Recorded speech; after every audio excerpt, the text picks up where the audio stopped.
তোমাদেরকে একটা খুব গুরুত্বপূর্ণ জিনিস দেখাচ্ছি। আমি যেখানে এসেছি আজকে গুজরাটের এই মন্দিরটাতে, আমিও নিজেও জানতাম না এই মন্দিরটা এত প্রসিদ্ধ মন্দির।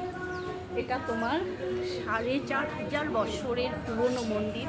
আর সবার আগে আমি ক্ষমা চেয়ে নিচ্ছি যে আমি ড্রেসে পরে এসেছি, মায়ের কাছে আসা উচিত নয়, কিন্তু আমি যেহেতু সি বিচে গিয়েছিলাম বলে আমি ড্রেস চেঞ্জ করতে পারিনি। এটা হচ্ছে শীতলা মায়ের মন্দির, সেই তোমার 4.5 বছর পুরনো মন্দির। আর সামনে আছে তোমার 5500 পুরনো মন্দির হচ্ছে তোমার কৃষ্ণ মানে লক্ষ্মীনারায়ণের মূর্তি। ওখানে ভিডিও করতে দেবে না, ওখানে অ্যালাউ নেই, যার জন্য আমি এখানে করছি, তোমাদের দেখাচ্ছি। আমি এই হচ্ছে শীতলা মায়ের মন্দির। তোমাদের আরেকটা কথা বলছি, তোমরা যখনই সোমনাথে আসবে, সোমনাথে আসলে পরে এই মন্দিরে অবশ্যই আসবে। কোনো ড্রাইভার মানে ভ্যাকেন্সকে বলবে তোমাদের এই মন্দিরে নিয়ে আসবে। এটা এতটাই গুরুত্বপূর্ণ যে তুমি যদি সবার কাশী দর্শন করো, একবার প্রাচী দর্শন করবে। এটা হচ্ছে প্রাচী মন্দির নাম। এখানে দর্শন করলে এটা হচ্ছে এটা এখন শুকিয়ে গেছে, এটা লক্ষ্মীনারায়ণ মন্দির, যেটা আমি এখন দেখাতে পারি। একবার এই প্রাচীন মন্দির মানে সবার কাশি দাম করে যে আমরা পুণ্য অর্জন করবো, সেটা এখানে যে তোমাদেরকে জানালাম আমি যে 5.5 বছর আগে যে মন্দিরটা, যেটা তোমার বিষ্ণু ভগবান 5.5 বছর আগে বিষ্ণু ঠাকুর এখানে প্রকট হয়েছিল, যার জন্য এই মন্দিরটি 5.5 বছর মানে আগে এটা তৈরি হয়েছে। সেটা এখন আমি একদমই দেখাতে পারছি না।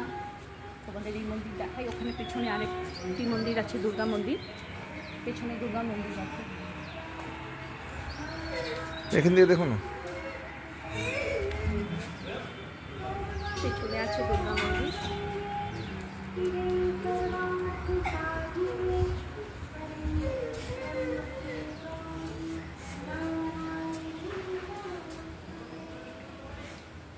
এখানে এসো, দুর্গা মন্দিরটি দেখাচ্ছি।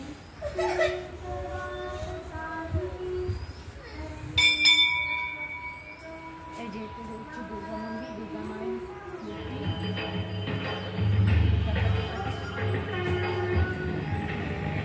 তারা আমি সরে গেলে তোমাদের দেখাচ্ছি আমি।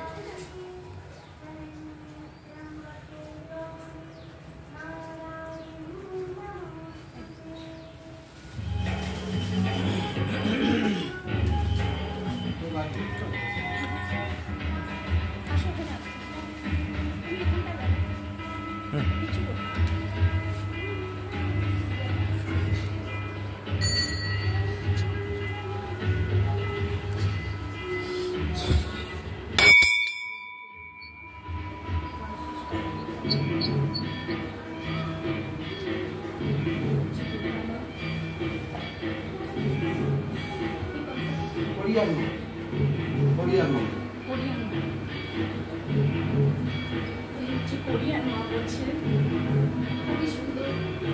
আর ওখানে রয়েছে গণেশ